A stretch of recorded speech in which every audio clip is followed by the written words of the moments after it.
Coba pikirkan ini sebentar. Duit di dompet kita yang kita pakai untuk membeli kopi atau makanan setiap hari sebenarnya tidak memiliki nilai sama sekali. Serius, coba cek fisiknya. Itu cuman kertas, gak ada emas yang menjamin nilainya, gak ada apa-apa yang bisa kita tukar langsung selain ya kertas itu sendiri.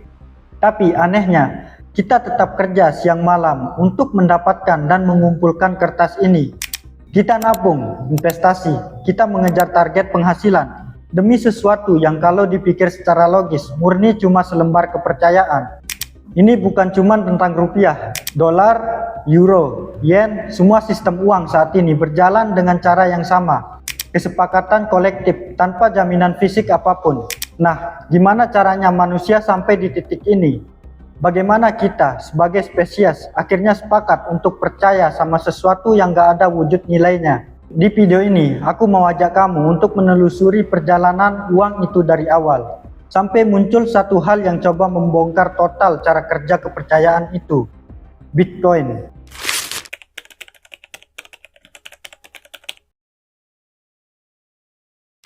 Dulu sebelum ada uang, manusia menukar barang secara langsung.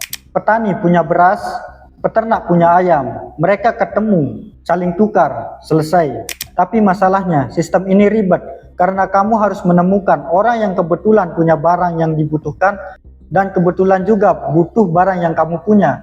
Nah, karena keribetan itu, katanya, manusia akhirnya sepakat memakai uang sebagai solusi. Cerita ini enak didengar, gampang dijelasin. Tapi masalahnya satu, gak ada bukti kalau ini beneran pernah terjadi sebagai basis ekonomi suatu masyarakat. Ini bukan klaim asal aku ngomong sendiri. Ini temuan dari riset seorang antropolog bernama David Graeber dan menerbitkan buku yang berjudul Debt, The First 5,000 Years. Dia bertahun-tahun meneliti ratusan masyarakat purba di berbagai benua. Dia tidak menemukan satupun masyarakat yang murni jalan sehari-hari pakai sistem barter langsung, seperti yang diceritakan sejarah.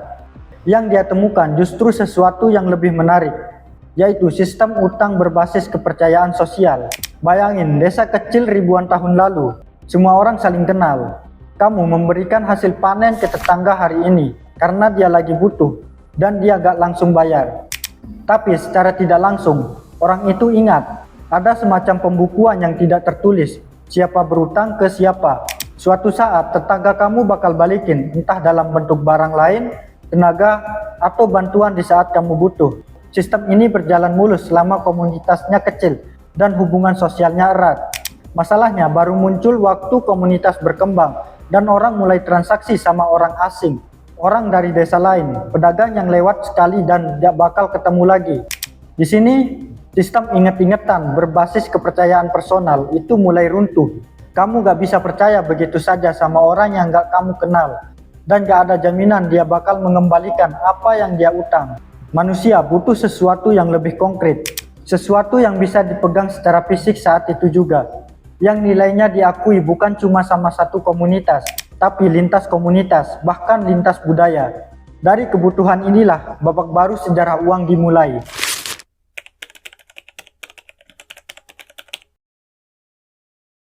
Berbagai peradaban di dunia, dari Mesopotamia, Mesir kuno, sampai Tiongkok, akhirnya sampai ke kesimpulan yang mirip secara independen. Logam adalah jawabannya. Emas, perak, kadang tembaga. Kenapa logam yang menang dibandingkan misalnya kerang, garam, atau ternak yang juga pernah dipakai sebagai alat tukar di beberapa tempat? Jawabannya ada di sifat fisik logam itu sendiri. Logam gak gampang rusak dimakan waktu. Beda dengan beras yang bisa busuk atau ternak yang bisa sakit dan mati. Logam bisa dipecah jadi ukuran-ukuran kecil tanpa kehilangan nilai proporsionalnya. Satu keping emas dipotong dua, tetap punya nilai setengahnya. Coba bandingin kalau kamu memotong ternak jadi dua. Dan yang paling penting, ada semacam daya tarik universal ke logam mulia ini. Lintas budaya, lintas zaman, hampir semua peradaban manusia secara terpisah sampai di kesimpulan yang sama. Emas dan perak itu berharga. Coba pikirkan pergeseran yang terjadi di sini. Di sistem utang tadi, kepercayaan itu bersifat personal. Kamu percaya sama orangnya. Begitu masuk era logam, kepercayaan itu bergeser jadi sesuatu yang lebih impersonal. Kamu gak perlu kenal orangnya, kamu cuma perlu percaya sama logamnya. Ini lompatan besar karena sekarang transaksi bisa terjadi antara dua orang asing yang gak bakal ketemu lagi, tanpa perlu jaringan sosial apapun sebagai jaminannya. Tapi tentu, logam juga punya masalahnya sendiri. Berat. Kalau kamu mau transaksi dalam jumlah besar, misalnya beli tanah atau kapal, kamu harus membawa berkilo-kilo logam. Selain berat, juga rawan dicuri di perjalanan. Semakin berkembang perdagangan antar kota, antar negara, semakin terasa masalah ini. Manusia mulai memikirkan cara yang lebih ringkas untuk mempresentasikan nilai logam, tanpa harus membawa logam fisik kemana-mana.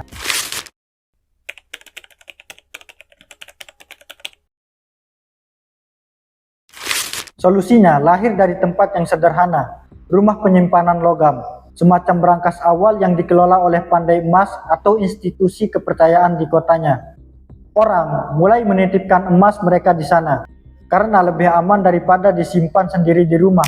Sebagai bukti kepemilikan, mereka diberikan secari kertas, semacam tanda terima, yang bisa ditukar lagi jadi emas fisik kapanpun mereka mau.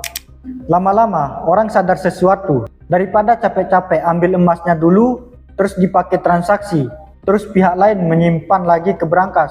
Kenapa nggak langsung aja transaksi pakai kertas sebagai buktinya? Toh, semua orang percaya kertas itu bisa ditukar jadi emas kapan saja. Dari sinilah uang kertas modern lahir. Di masa awal, sistem ini jujur dan transparan. Setiap lembar kertas yang beredar betul-betul mewakili sejumlah emas yang tersimpan di berangkas. Sistem ini dikenal sebagai standar emas.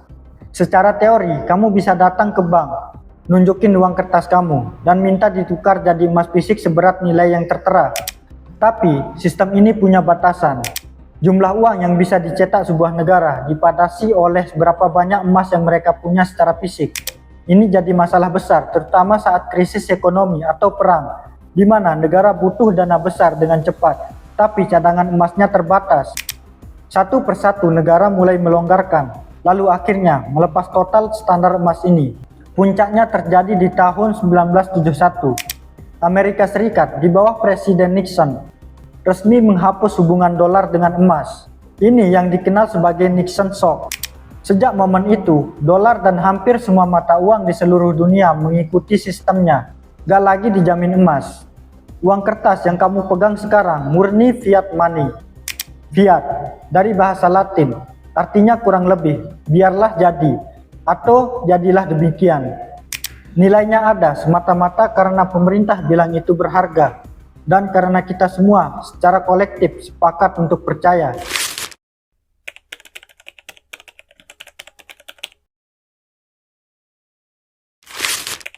Nah, di titik inilah cerita kita sampai ke Bitcoin. Tahun 2008, dunia lagi diguncang krisis finansial global. Bank-bank besar kolaps.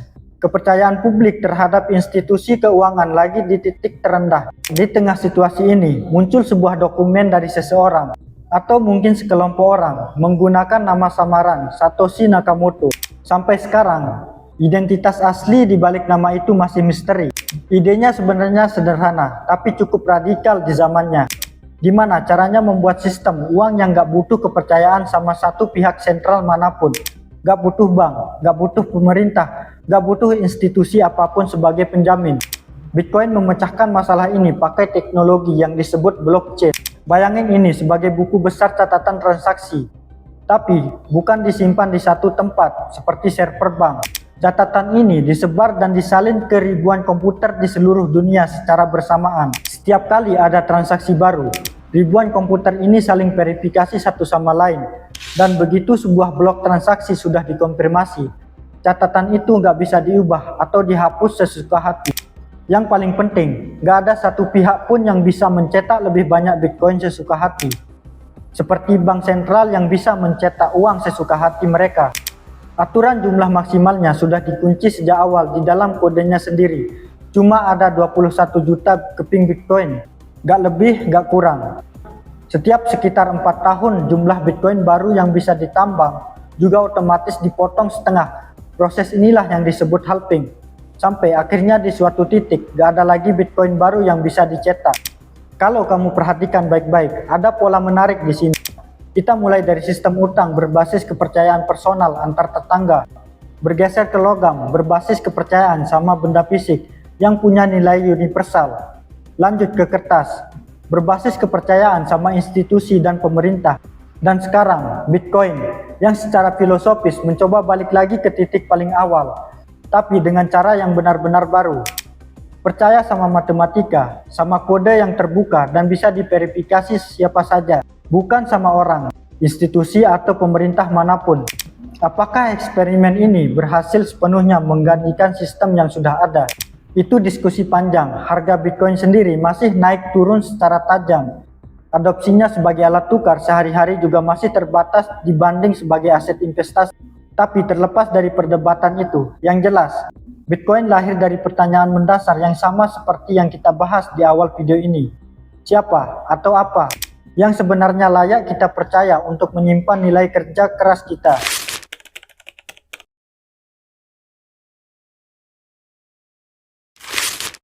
Jadi, kalau kamu tanya sekarang, uang itu sebenarnya apa? Jawabannya bukan soal kertasnya, bukan soal logamnya, dan bukan juga soal barisan kode digitalnya.